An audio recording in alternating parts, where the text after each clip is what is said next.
Hey, Jerry. Good evening. That's Ruth. Oh, Katie. Hi. Well, unfortunately, my camera is not working this time. Yeah.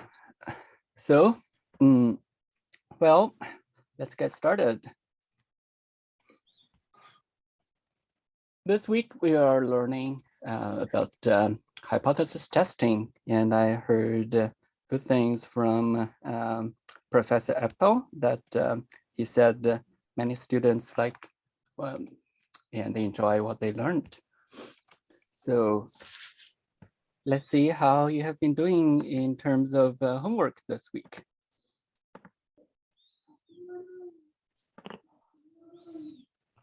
I was thinking maybe we can start from some basic practice, then we can go into Q&A. So has anyone started working on problem 1?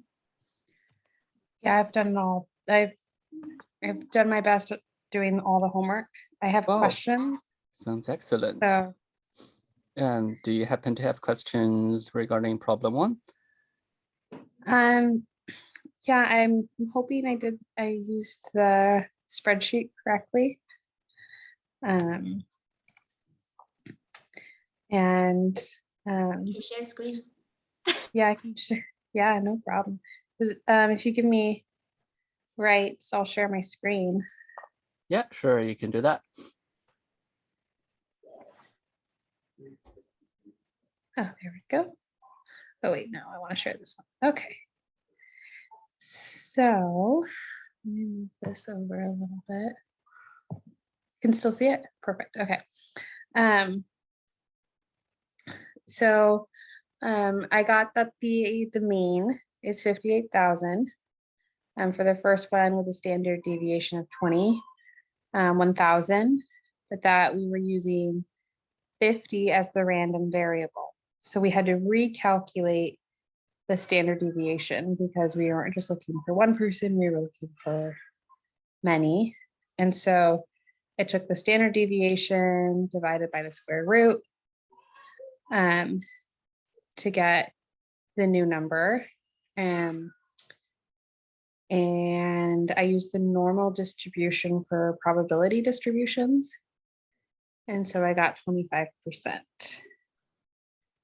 I got the same as you. Oh, good. Yeah, that's what I got.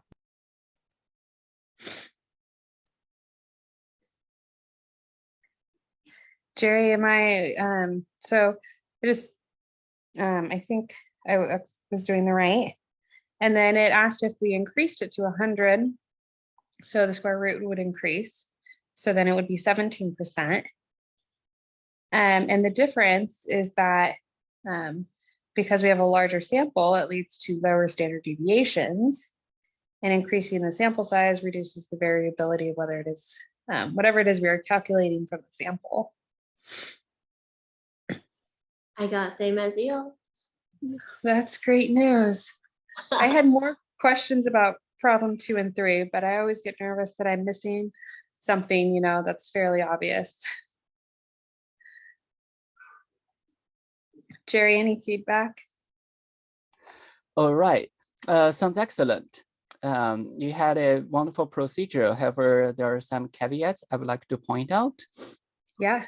So first, the 50 is not a random number. That's what we refer as sample size. So the random variable here is regarding the income. So 50 is what we call as sample size. It's not known as a referred to as a random number.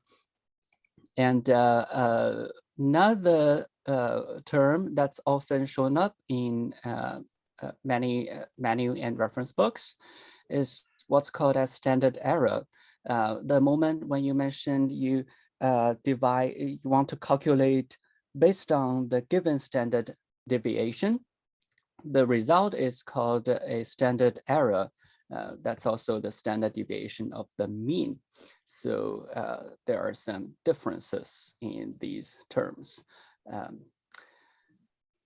So I hope it's not too confusing, but it's important to recognize the difference between a population parameter like standard deviation and sample estimates like a mean and a standard error. But you had a great procedure to perform a hypothesis testing. However, I would like to encourage all of you to oh, wait, let me take a look. This time it seems we are not, the homework is not particularly asking for a standard procedure of hypothesis testing. But I wonder whether we have learned all of them. For example, have we discussed about null hypothesis in the videos? No. We have not learned that yet. I see. I guess we will do that next week then. But this week it's like a preview. It has the essential part for hypothesis testing that we are going to practice next week. I do have a question about this. This question. Right. Do we need to mention about when we try to use a normal distribution? Do we have to mention about because the sample size was above 30? So we're assuming it's a normal distribution. Okay. Do I have to mention about that or not? Okay. I know he good talks about question. it so many times in his videos. So What is it any called? suggestions and comments from Katie? Oh, just that he mentions it a lot in his videos. And it's the, what does he call it? I can go back. So Central limit theorem, is that it? Yes, to limit theorem. So for Ziyu, she asked a practical question. We often read from textbooks, newspaper, and statistical reports about some hypothesis testing being done, and they have some assumption regarding normality. So how practical is this assumption and how important it is? So we can I can provide some insights on this. So as Ziyu and Katie pointed out, in the videos of the professor, we have learned about the central theorem. It's basically telling that the normality is not too important when we have a very large sample size. When we talk about estimating the mean, this is important. If we are talking about estimating some other statistics, like variance and some median or quantiles, it'll be a different story. But usually we are comparing the mean or the average values between two populations. In this case, if the sample size is sufficiently large, then no matter what distribution the original scores or values follow, the mean value of the population will follow a normal distribution. That's what the theorem states. So that means in at your work, if you have a large database with many individuals collected, if you're assessing the mean value of either their income or their purchase or expenditure through your company, then it's not a problem whether this income expenditure follow whatever distribution it may appear. The mean value of this measure will follow a normal distribution. So that means we don't have to mention or we have mentioned? Sorry, I didn't get it. So oh yes, your question is about whether we need to mention it, right? Let me see. You need to mention it only when you are building confidence intervals. So yeah, I guess no. And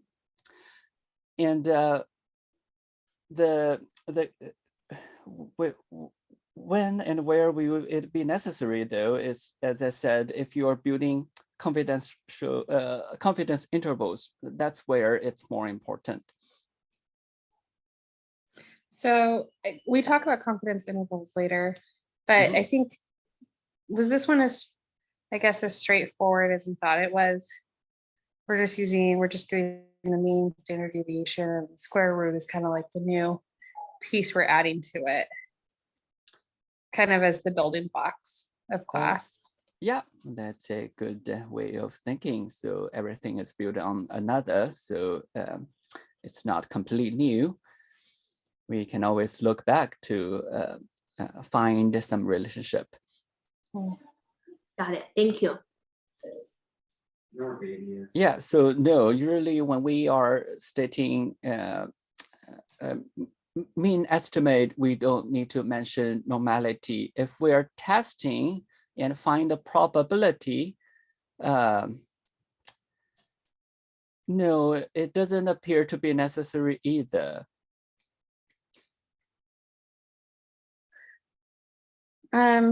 If we're good on question 1, I have a question on number 2. All right. So then in number 2, we need to build some confidence intervals.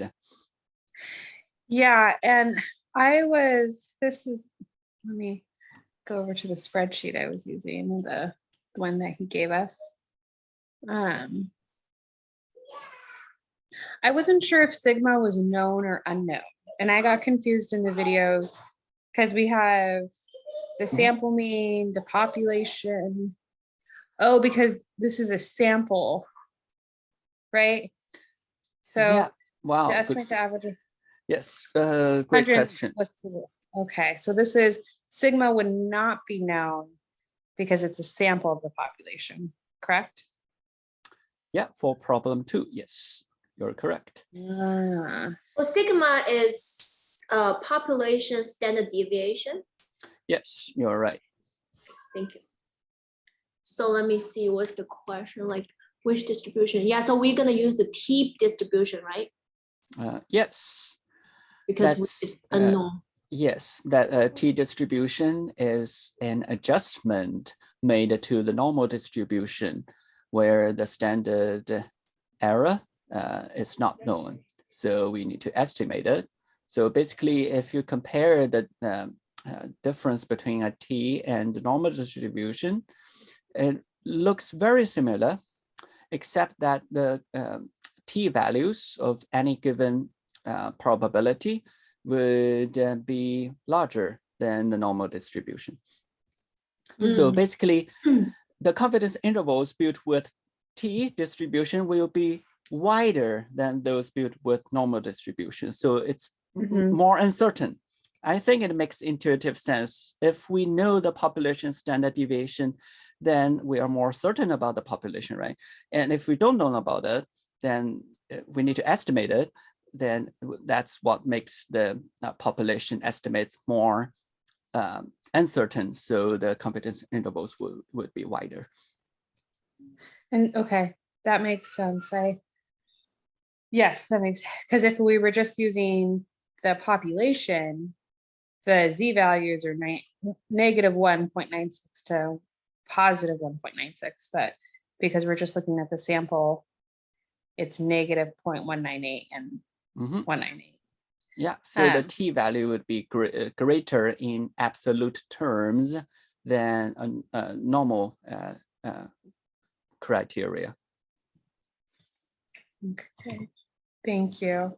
So I just need to, for the part A, I just need to say I will use T distribution because confidence interval with sigma unknown. It doesn't provide us the population standard deviation. Is that sufficient? Yeah, exactly. Okay. Thank you. Oh, okay. Find the and the interval. Yeah, choosing a distribution is highly dependent on what we know about the population or not. Hey, Jerry, can I jump in for a second? Hi, Stephen. Hey, how you doing? Great that you joined. Thank you. You're on fire tonight. You're doing really well. I got a question. So for problem 2, part A, All right. it does provide this standard deviation, but so is that not sufficient for the normal distribution and using the central limit theorem? No, so there's Okay. a distinction between standard deviation of the sample and the standard deviation of the population. Ah, okay. When we do hypothesis testing, or well, this time we are not particularly, we have not particularly studied hypothesis testing, but it's a related concept. We'll always want to infer about the population, right? We have collected data regarding 120 calls, but it's not all the possible calls that this call center can receive. So that's why we want to infer out of this limited sample of 120 calls about all the possible calls the center may receive. So that's why there's a distinction, and that's why it differs from in terms of the distribution we need to choose from problem 1. Okay, that makes sense. Thank you for that. Yeah, excellent. I'm glad that you noticed the distinctions. The part B, I forgot to interpret it and like a confidence interval. So how did you want us to describe it? Like the range, or like, the interval limit, or like what Katie did, like explain the margins of error? Ah, I see. Okay. Yeah, I had a question about that too. I'm like, what do you mean interpret it? So have you tried some candidate answers? What do you have so far? And how about other students? How did you address part B of problem 2?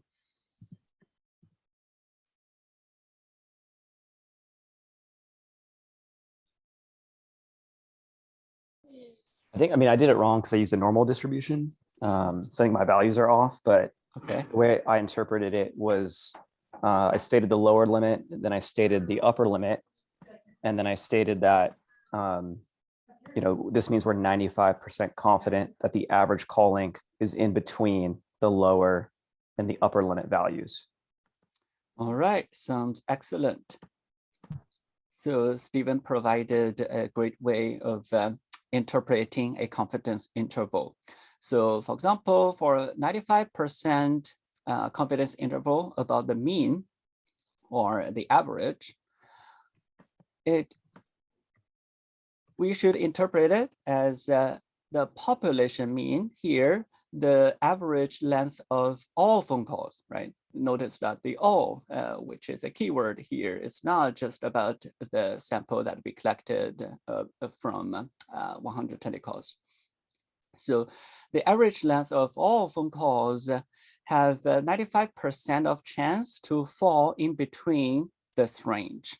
The range would be coded as the lower bound or lower limit of the confidence interval and upper limit of the confidence interval. And then we would say that the margin of error is the upper limit minus the lower limit divided by 2. So the margin of error is, would we say 14%? Or is, Oh, no. or how would we interpret the margin of error? The margin of error would be best interpreted just along with the confidence interval. So the margin of error is built with some confidence interval, right? So the best way to interpret margin of error is actually to interpret confidence interval. So the margin of error would we say that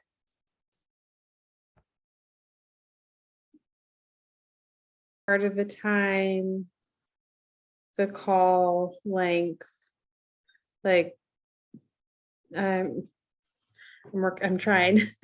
So let me see how I can help. So as I said, the best way to interpret margin of error is actually to interpret that as a confidence interval. So you need to add it or subtract from the mean of this margin of error. So we would say the probability of the average length of all phone calls would fall in this range at a probability of 95%. And this range, you need to fill in the blank using the average minus margin of error and the average or the mean value plus margin of error. Oh, so it's the margin of error. I'm slowly getting it. And the margin of error is added to the mean. So, Yes. um, so the mean has you can add 0.1446 to the mean. Could you repeat the number you stated? The margin of error is 0.1446 because it's the upper limit minus the lower limit divided by 2. Yeah, you're right. Yeah, as I said, directly interpreting that sounds not that easy. We should, if we need to, incorporate the information about margin of error, we simply interpret it in a way of a confidence interval. Okay. So can I describe it this way? Like the probability of average length of all phone calls has 95% confidence in capturing like the population parameter within this interval between 2.3554 to 2.6446, which is like the possibility have 95% of confidence to capture in this interval. Is that what it? Yeah, I'm sorry. The sentence was so long that I know. lost I'm in the sorry, middle. because I saw one of the sentence from teacher's handout. It would say like, it says these probability to we want these probability to have a high confidence in capturing our population parameter within that interval. So I was trying to change the words, but yeah, you guys just ignore me. I'm sorry, I confused you guys. I'm gonna just. I think the answer you provided sounds plausible. I was a little confused when you described the probability along with confidence. So. Oh, I see. Yeah. So when we talk about confidence interval, it implicitly comes with a probability. So we don't need to mention them twice. So would some other student like to try how to interpret a confidence interval? Then Mark actually have in the chat. Oh, really? Okay, let me take a look. I haven't noticed. Let's see. Mark supplied that a confidence interval can be interpreted as it is to be 95% confident that our average length of all phone calls would fall in a range of this much and that much. Yeah, it looks good. If you want to add some more information regarding what this 95% confident means, is that, as I said, the probability of the true population mean is within this range is this much, 95%.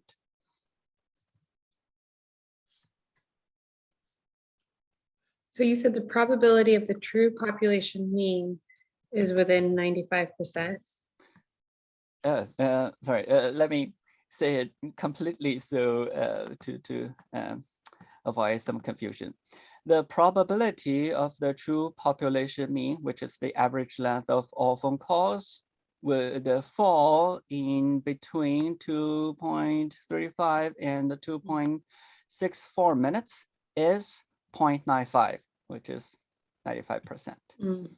So, probability is usually interpreted in a value between 0 and 1. So that's where the 0.95 comes. Okay. I forgot on B. For C, so when asked what would happen if we wanted to increase the confidence level to 99%, it said the confidence interval increases in width as the area expands and only leaves a tail of 0.5 on either end of the distribution. A Yeah, 95% confident. Okay. We had So a wonderful interpretation of the result. Oh, good. And then if we were to increase the sample to 200 instead of 120, it would shrink the confidence interval as increasing the sample size, which always reduces the margin of error. Yes, you're right. So here we can see the benefit of having a large sample size.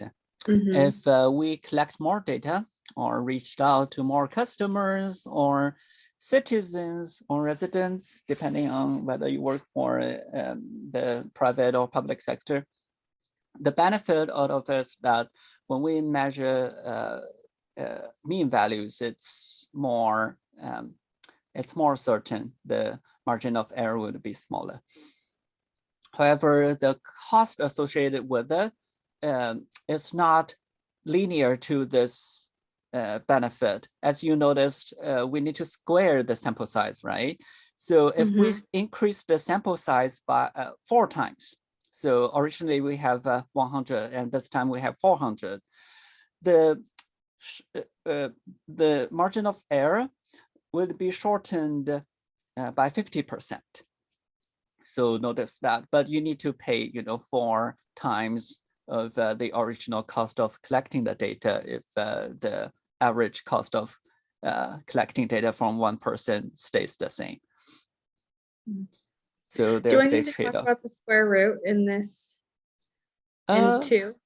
No, not necessary. Okay. Yeah, for the question, it's just about an understanding of the benefit of or the effect of sample size on confidence interval. Okay.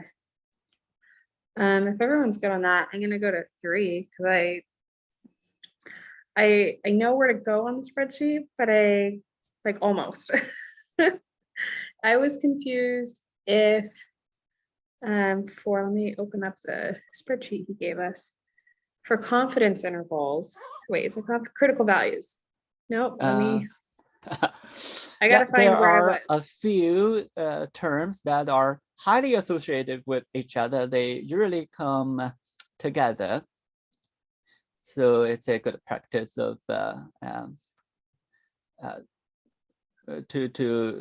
with problems that regard all of them. I have to find where I was on the spreadsheet he gave us. So I'm like not finding it right now. But I will find it. Oh yes, okay, sorry, it's the same page. Just I have to scroll down. I was confused about whether we're using population variance or population proportion, because I didn't know what's the difference. Okay, I see.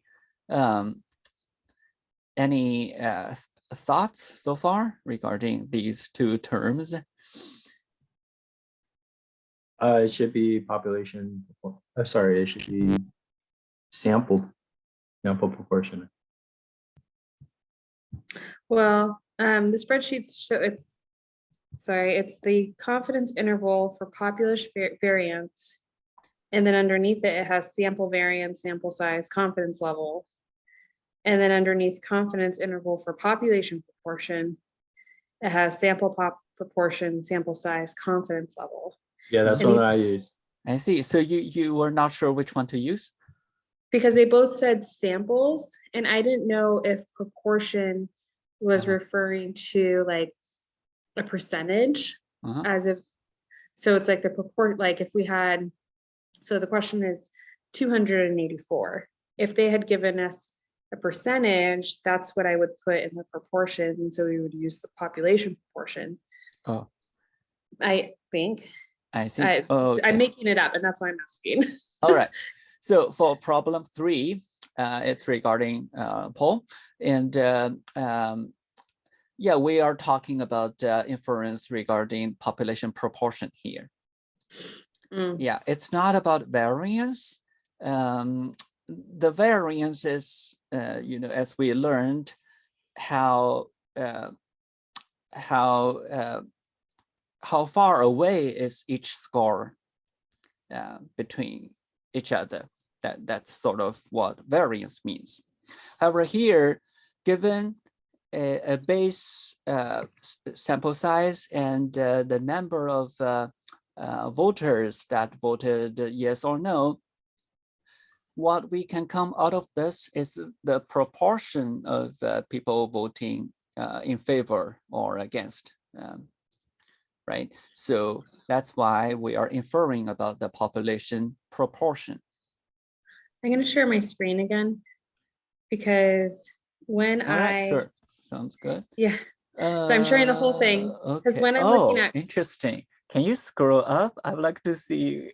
because Okay. when I use confidence interval for population proportion, Okay. it like breaks down here. And that's why I was thinking, I see. Okay. Well, yes. and now I'm like, okay, that's so why. then do I have to do like So here, six- yes, as you found, the sample proportion here, we need to put in a fraction. So that's like the percentage we need to so I have to assess. say 61 divided by 284, and that's the proportion that I get to use. Okay. Yes, Whew. correct. I'm glad I asked. Okay. And I'm so glad that you got it. This is the way we test about population proportion. okay. And A very this crude is- way, though. There are Yeah, more 'cause it's intricate supposed ways, to be done. but the formula would be longer. so here's another question. Because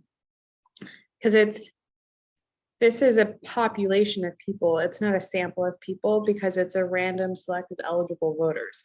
So like they selected 284, and this is the population.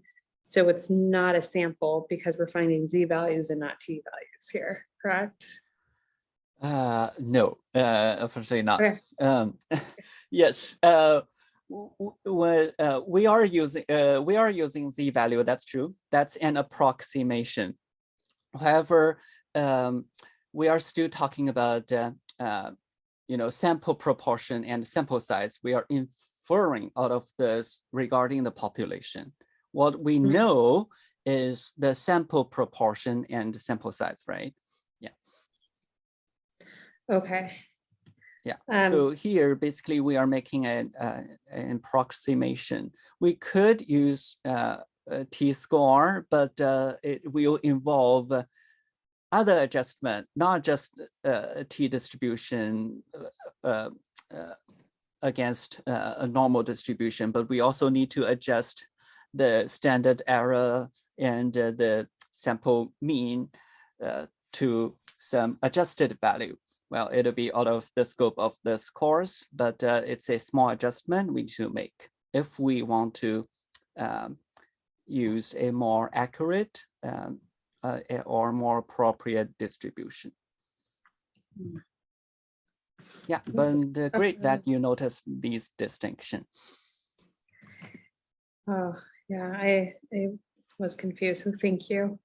I don't know if anybody else has other questions, so feel free to ask them. I'm just running through mine.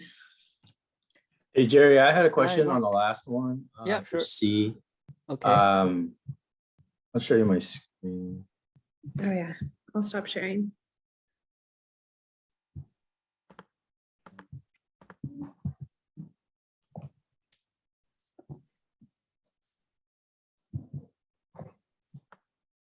Oh.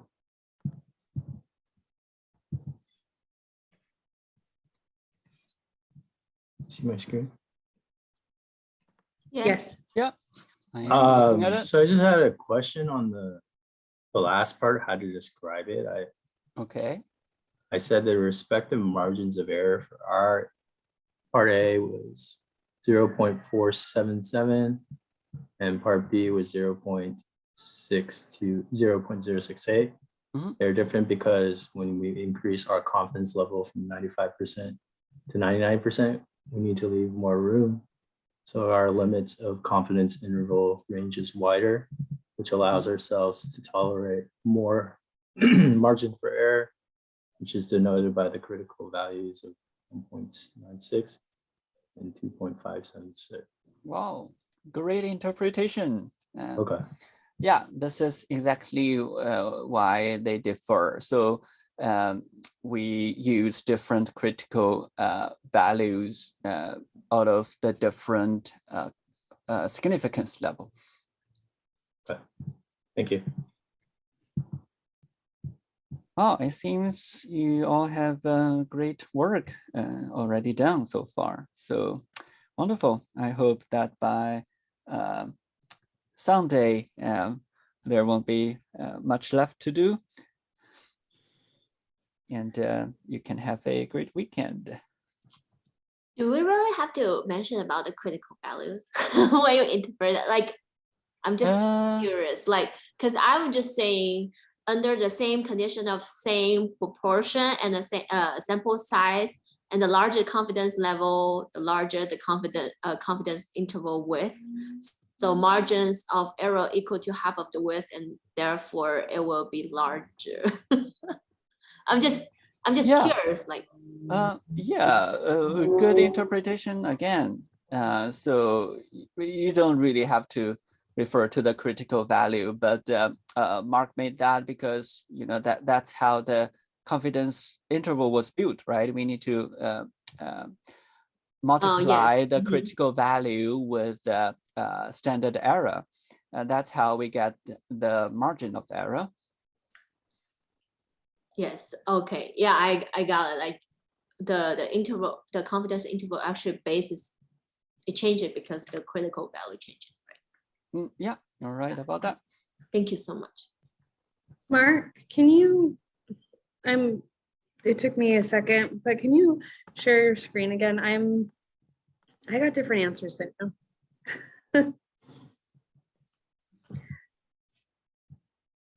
And Are I you don't talking know. about your marginal margins of error?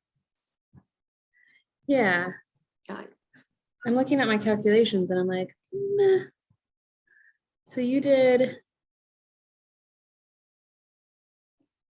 because I did upper, oh, no, we're good. I see. That's why. So I guess your results are different because of the sample size you used, right? No, they were different because I was adding the upper and lower instead of subtracting. And so I was like, why are they different? It's just because I was calculating it incorrectly. He did it right. Oh, I see. Yeah, remember to subtract and add to the mean value of the margin error. That's how we get the confidence interval. But I did it right. All right. Go ahead. Have we actually learned how the confidence interval was built, except for seeing the results from the Excel sheet? Yeah, he teach us like we have to calculate the z value. Oh, okay. And then looking up the chart. Oh, and right. Get a critical and then get critical value, right? Then. And then there's a formula. Multiply it with the standard error, right? Let me see what's his. Well, he didn't really show us that. He just showed us the. Yeah, just a very complicated Yeah, it's too complicated. So Is it? Oh, you just okay. you said, oh, just refer to the Excel sheet. Not for I Jerry. see. Well, I mean, it's beneficial to understand how it was calculated, at least to help us not to get confused if we are supplied with different information, right? So I'm glad that Mark noticed that it has something to do with the critical value. So that's important. That also helps us to understand why the confidence interval would change between the different significance level or the confidence level we choose.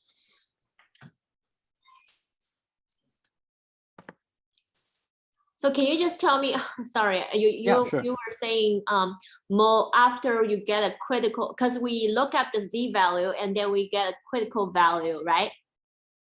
Yes. And then the critical value multiplied by margins of error? No, sorry. You're close. We need to multiply the critical value by standard error. We calculate this thing in problem 1, right? We need to divide sample standard deviation by square root of the sample size. That's known as the standard error. Yes. So the standard error times the critical value of t or z would become the margin of error. Oh, and then using margin of error, and we make that interval. Yeah. Oh, okay. Exactly. Thank you so much. Good to know. Well, wonderful. So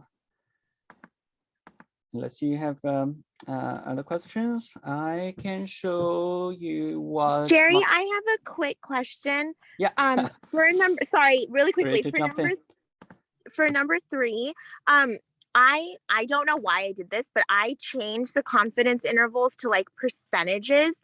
Do we, is that something we can do, or do we just leave it as like the 0.26255? Oh, I see. Either way is fine. Okay. Yeah, so, because here we are talking about proportions, right? Right. So if you refer to the confidence intervals by proportion of the residents to vote in favor, then Yes. it makes sense. Okay. Yeah, it depends on the meaning of the value. It has nothing to do with our testing procedure. Okay. Okay, perfect. Yeah, I just wanted to know because because when I did that, my confidence intervals, I'm sorry, my margin of error was a bit different than Mark's because I did it based off the percentages I got. So they were, the numbers came out different. Oh, just a translation between a fraction to a percentage? Right. So because instead of like when I calculated my margin, I think I maybe did my math incorrectly. So that's probably what I did. Yeah, but I will double check. I see. I would like to encourage you to also check whether the sample size you input is correct, because here we should use the 284. 284, yeah, right? Okay. So do not leave the default value there. Okay, yeah, I'll double check my math. But I just wanted to make sure that it was okay to also include like the percentages because it was the proportion. Yeah. Okay. Interpreting the proportion as percentage makes perfect sense. So there's nothing to worry about. Okay, perfect. Thank you. Yeah, actually, I also did the same thing with some of my project. Oh, okay. Thank you. All right. So here I can show you in this figure I made. It's also about proportions. And what's interesting about it is that the margin of error I plot here is not symmetric. It's not because I used a different test procedure than what we practiced in problem 3. So as I said earlier, in problem 3, we used the distribution, right? And it's an approximation. In some cases, it may not be appropriate, especially if we have small sample size or the proportions are very close to 0 or 1. So for example, in this first row here, I have a sample size of 107. It's not that large. And out of these many people, 76.6% of them attended an event. So I would like to see the confidence interval of this proportion. If I build with a normal distribution, then the upper limit would be very close to 1.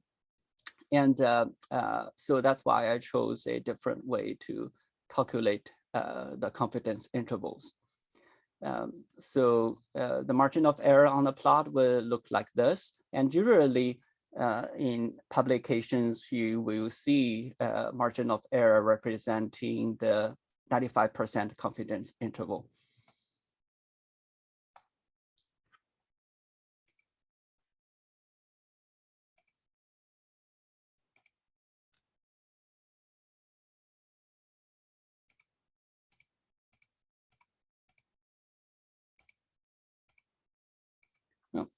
Any thoughts regarding how the testing procedures we learned and the confidence intervals we learned today can be applied in cases where you're more familiar with, depending on where you work?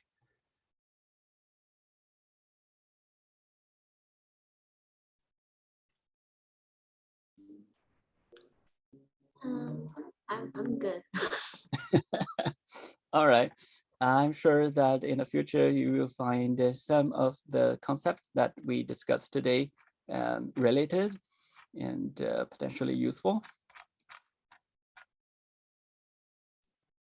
Yes, thank you. This was great. Thank you so much. All right, have a great night. Have a good night, everybody. Bye. Well, you Bye. too. Have a wonderful night. Thank you, Jerry. My pleasure. See you next time. Thank you, Jerry. Thank you, everyone.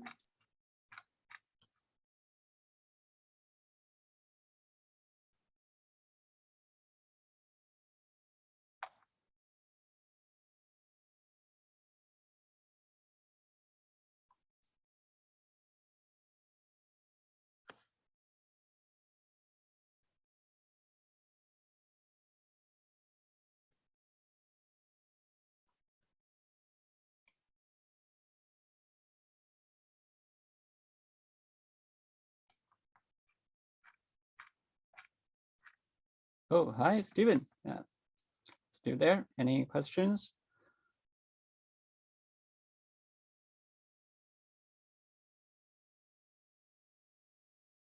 Well, if you don't, I can end the meeting now. Hey, thanks, Jerry.